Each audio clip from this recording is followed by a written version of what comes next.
Kisah lengkap Kiai Ahmad Saka Hawei Amin. Bab 1. Kelahiran dan masa penuntutan ilmu. Nama lengkap beliau adalah K.H. Ahmad Sahowi Amin.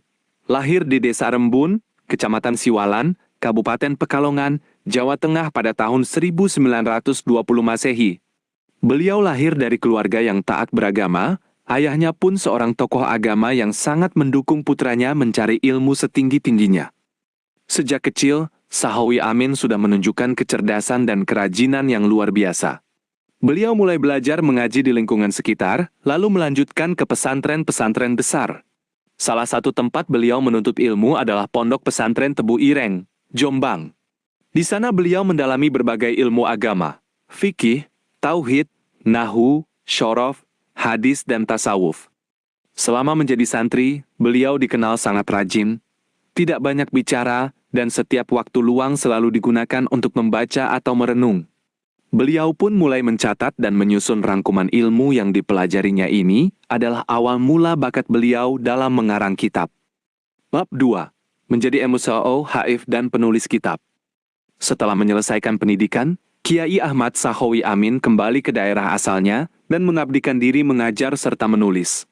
Beliau sadar bahwa banyak masyarakat awam yang kesulitan memahami kitab berbahasa Arab murni, maka beliau bertekad menyusun kitab yang bahasanya mudah dimengerti, namun tetap sesuai dengan ajaran mazhab Syafi'i yang dipegang mayoritas umat Islam Nusantara.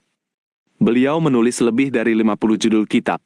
Karya yang paling masyhur dan paling banyak dipelajari hingga sekarang adalah Kitab Sabilun Najah. Kitab ini berisi panduan lengkap tata cara syalat yang benar, bacaan-bacaannya, serta hal-hal yang berkaitan dengan ibadah harian. Disusun dengan bahasa yang sederhana dan runtut, sehingga menjadi pegangan utama di banyak pesantren dan rumah tangga di seluruh Indonesia.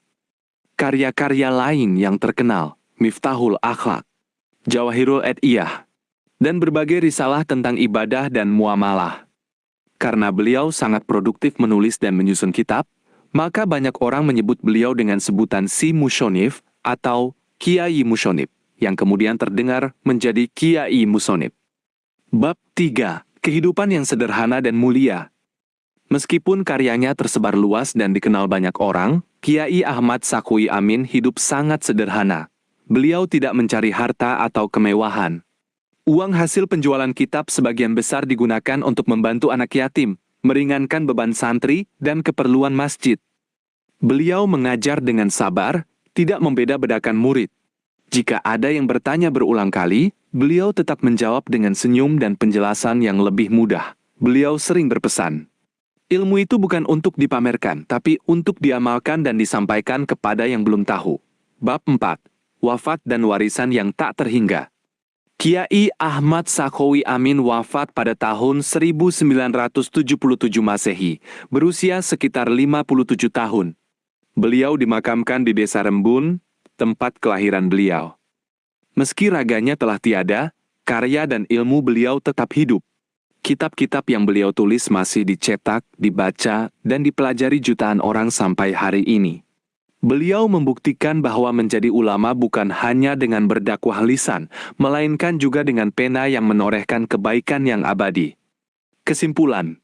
Yang Anda sebut Kiai Musonib adalah istilah sehari-hari dari kata musyonif yang artinya pengarang kitab, yang merujuk pada sosok K.H. Ahmad Sahowi Amin, pengarang kitab masyhur Sabilun Najah, Fasholatan.